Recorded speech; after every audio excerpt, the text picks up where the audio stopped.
Hello everybody and welcome back. I am Waylon the Indoor Farmer. This is episode 11.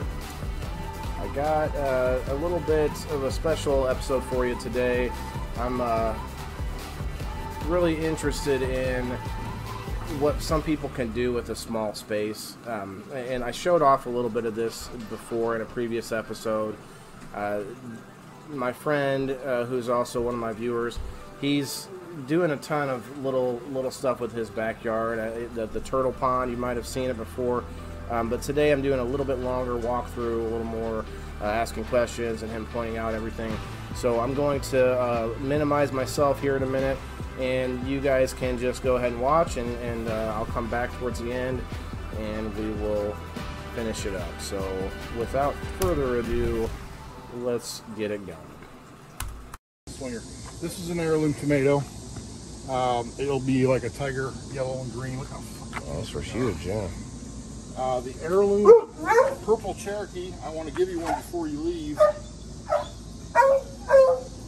Another thing she tried, and I can't say it doesn't work. I don't think it really. Purple Cherokee, and I'll give you one inside. They're beautiful. I don't have any in line though. But she plants different basil around each tomato plant. She thinks the flavor is infused in tomatoes. Is that because people make tomato basil sauce? We use a lot of basil around here, and I've been picking it. This was sage. There's a lot of different kinds of basil too. Yeah, this is Thai basil. That's pineapple sage, and there was a bush of it, Waylon, like this, and I took it all in the. I took it all in the kitchen. It was a big pile on the floor. And I chopped it up and put it in with the pork I had and made pork sausage out of it. You can taste the flavor come through. Oh yeah, no, I threw. These look like peppers, huh? Oh no, it's cherry tomatoes. That's Romas, and they're small ones.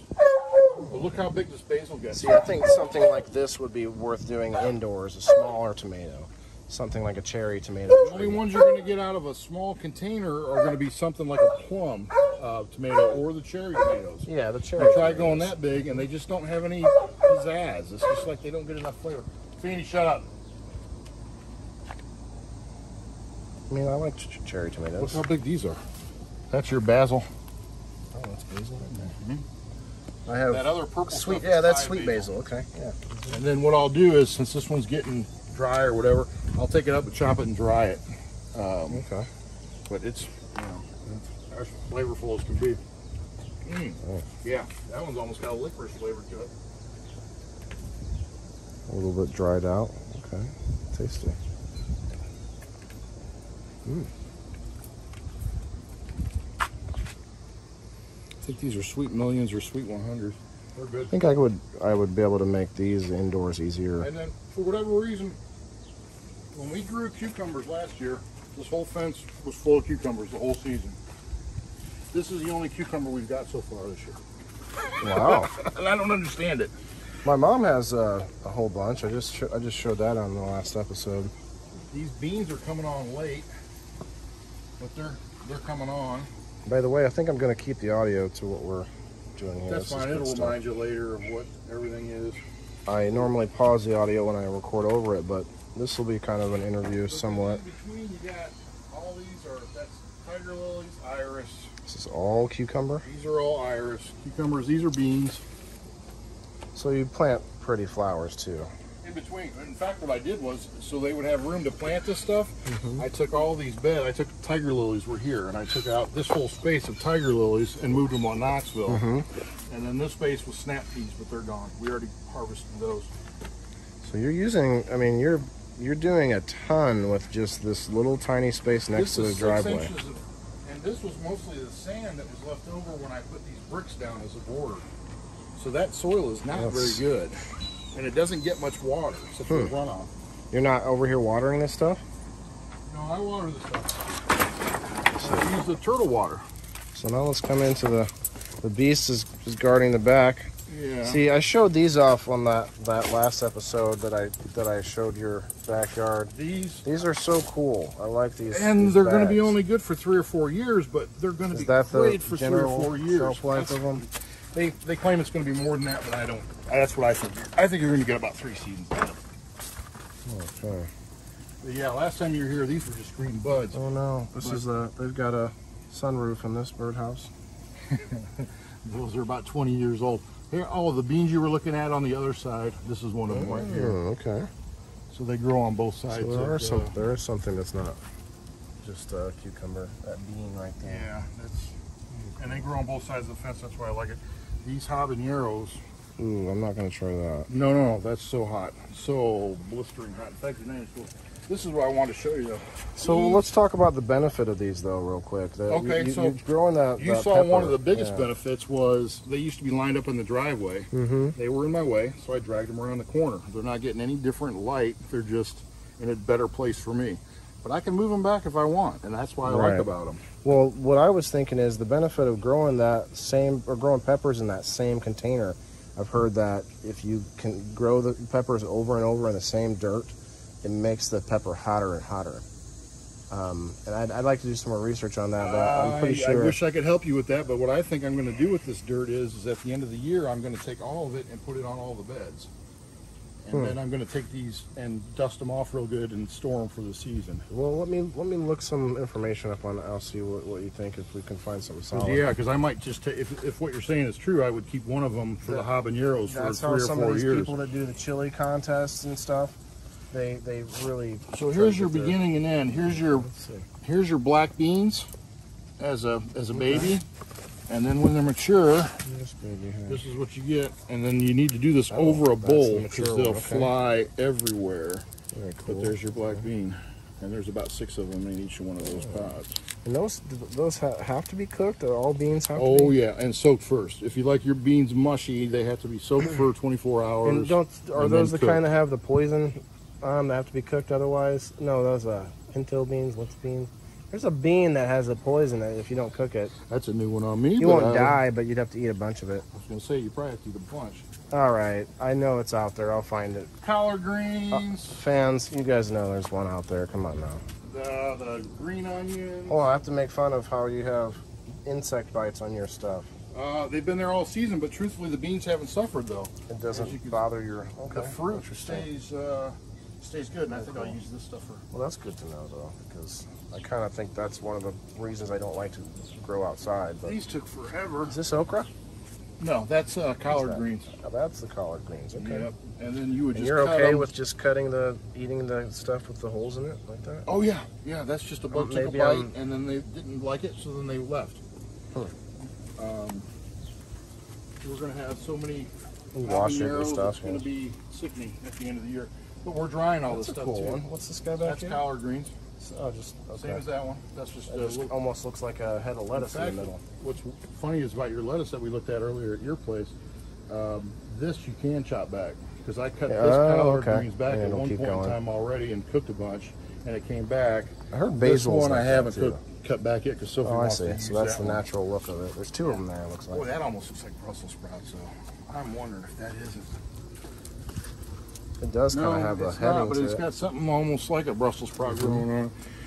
Here's what I don't like about these containers is if you were growing stuff in the dirt, you could get an onion that was twice that size. So that's an onion. Yeah, scallion. Scallion, okay. Which is a fancy onion, but... Yeah, but can you grow... You think they would grow faster with this thing? No. You can move it... It's functional that way, but I don't think you get as good of a yield, number one, I guess. Because I think if you could grow those fast but small, that would be a... The chefs like them when they're smaller. They like them when they're... That's like perfect size for a chef right there. Yeah, that's kind of what I was thinking. I know you'd have more chef experience. I like the butterfly stuff too, Waylon. This plant right here, and they're all conducive. This is... Hang on, I'm getting there. This is got a lot of stuff over here. This is what is that? That's not lavender. What is that? It's a good question for my daughter. There seems to be about 4 or 5 different herbs. I think there's some mint in here. Oh, mint will go crazy. Oh, I can that's see definitely mint. mint. Yeah, that's mint. I see it. That to me looks like rosemary. This looks like, I gotta smell them to know what they are. That's all jalapenos. That's it. And here's a mature one. And see if you look down so here, they turn to that orange. They look like pumpkins when they're ready to be picked. A couple dingleberries down there. Okay. This is sage for sure. This is thyme. But she put all 6 different ones in there. So at the end of the season, cool. I might take that whole thing and put it together and make a nice little melange. You can make medicines. No, I don't know medicines. I'll cook the heck out of it though.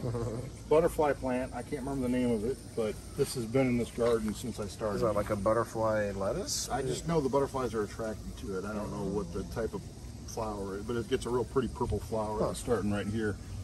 But garlic chives, these come back every year. And even though my dog likes to pee right on those, but if you rinse them enough, I'm not afraid to use them. Forget about it. Okay. All right. Those are the jalapenos that I harvested since the last time you were here. They were full. Now they're still producing, but they're done. Sage. This is a different kind of green. I'm going to cook these up tonight. And I'm going to try it with okra. It looks like collards, but they look like collards, but they're a little smaller. And I'm anxious because they taste more like mustard green. And then this was what we originally built this for, was all these herbs. You got. Wait, what's this thing? Sorry. That's sage. Can I just try one? Yeah. That's what you would find in most pork sausage or any breakfast sausage. Sage of the wisdom. Oh, shit. But truthfully, my favorite is thyme. I use thyme more than anything else. Dropping the sage. I'm still thinking. More of these greens, they got a mustardy green. This is the sage leaf. Mistake my daughter made. I since corrected her. It's a hairy leaf. This is a carrot. Oh. But what she didn't realize was underneath 8 inches put the whole leaf in there. No, just a bite will give you an idea. But underneath 8 inches of dirt in this little herb box, I put river rock years ago, and I put a good 2 foot of river rock. So when the carrot got down to the river rock, it stopped going any further. So she ended up with little nubs this year. But next year we'll put them out in the garden somewhere. There, that's what a little carrot looks like. Now that's a baby carrot. That is a baby. I might just put him back in there. He needs to sleep a little bit longer. That's a baby carrot. I tried to put a carrot in my grow bed. Okay, but of everything I've been interested in. What are these guys? Those are some sort of pepper. I'm not sure what kind they were. They've been harvested. Oh, I don't think there's much left of them. I think they're done. Yeah, I was going to say, they don't look like they're fruiting anything. We haven't really started cleaning up the garden yet. That'll all go into the compost pile. Here's what I was talking about. This is how tall our lettuce ended up in that herb box. And then you see the flower at the top. It produced lettuce all the way until it got to right there, and then it just started producing. So that must be seed, yeah. Yeah, and I'm pretty sure that's why she left this here, so we'll be able to take that seed and use it later. Very This cool. is our seed storage area here. You could just bury this whole thing and you'd have a big old mess of lettuce coming up. And then this is my watering can. I got a pump that I pump it out with a hose, but I use the turtle water on everything. Find somewhere to put this. Keep everything watered, usually late afternoon. And the turtles don't mind. I take it, I'll pull out 75 or 80 gallons and just put it on everything. Look how healthy these tomatoes I are. do like that. I showed that off on my last time through here. I'm going to get another different little walkthrough in a minute here, but we'll see. These have been producing all year. I've been taking them, putting them in just vinegar in jars in the fridge. Those like banana peppers? Yeah, they're not hot. They're called Hungarian hots, but they're not real spicy. They're just nice with a brine. Very cool. But this is the okra. Look how cool this gets, man. That leaf is just a little flower in there. It gets a big flower, and then this is the okra, man. It's really hard to cook, but I'm gonna put it in with the greens tonight and see if I can crack the code. Oh, let me show, or let me go back to that plant you were just gonna show me. That big You ever seen a tomato plant that big before? Yeah, I was just sorry everybody. Let me take a quick look too. This dog sometimes will leave me a pile of fun. Tomatoes galore. Tomatoes, tomatoes, tomatoes.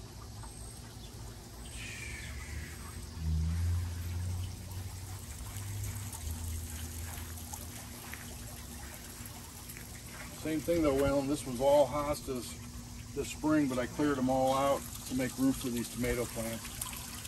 And then when I put the pond in, I knew I wanted a garden around it because it's just too easy.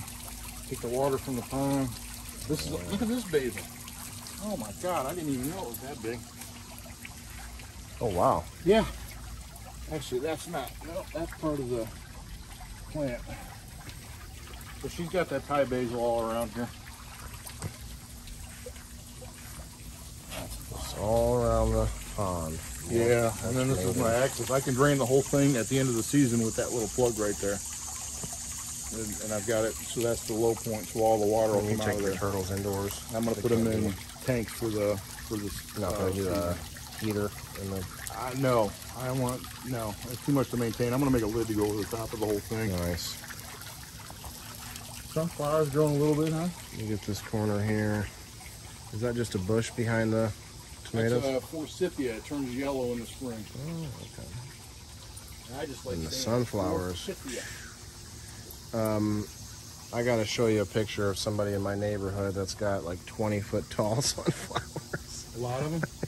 Yeah. I've seen people that'll put a border of them in, but they, and I like those little yellow ones too. Those black eyed Susans are cool. I don't know if you saw this round. I was having trouble with my dirt rolling off in here, so I took these big chunks of marble and I put it to hold. It helped hold all that water in there without blocking wall. Huh. It just holds water back because see here's what I was getting. I was getting these big washout areas. When it rains. Yeah, when it would rain, I get a washout area. So now I got a little collection basin that holds it all back, and then I'll put this type of mulch all the way around it. Cool. Yeah, it looks like you found a way to make that more stable. And this is your lower light plants? As in no light plants, yeah. And you see she brought some stuff I got to plant this weekend, actually. She wants me to plant these all back here. Early bird. It's a cool. It is. It's a cool birdhouse. Oh God, and I'm standing right on top of it. This one's called a, it was dead, and I brought it back to life. I gotta get a flag or something on that. Goat's beard, it's called. Goat's beard. That might be what this is too. This might be another version of it. What does that say? Little. A stubby. Like elite top. I showed a picture of this. Back here, so this will be another Something tells me I'm not going to be able to sit on that. What's that? Swing. My smokestack. The swing. Oh, no, I can sit on it. Oh, I know it'll hold you. It just looked like it was going to hold me.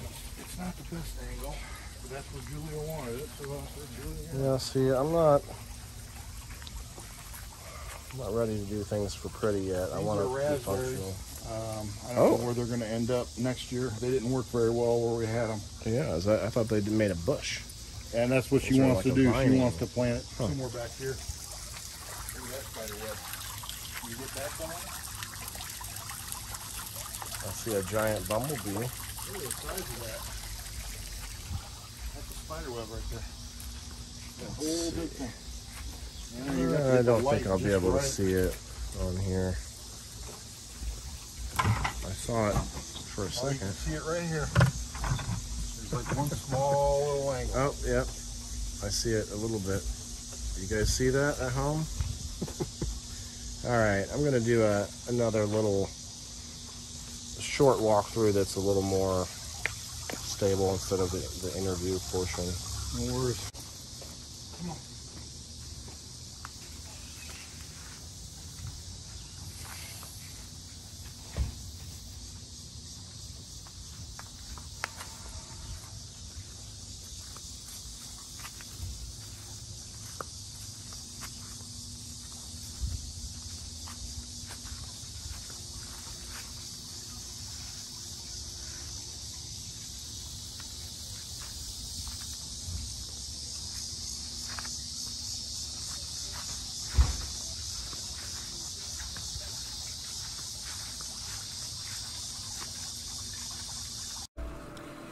And that is the end of my video. I really appreciate anyone who's stuck around this long. I don't know how you did, but we're here, and you know, this was a different kind of video. I just I want to start doing this more often and show off more people's grow spaces, and you know, more than just, it's much bigger than myself. Here's the secret. No matter how much food I can grow, there will still be a need for other people to grow food. So there's no competition here. Anyway, thanks for watching, guys. Check me out next week. Thank you.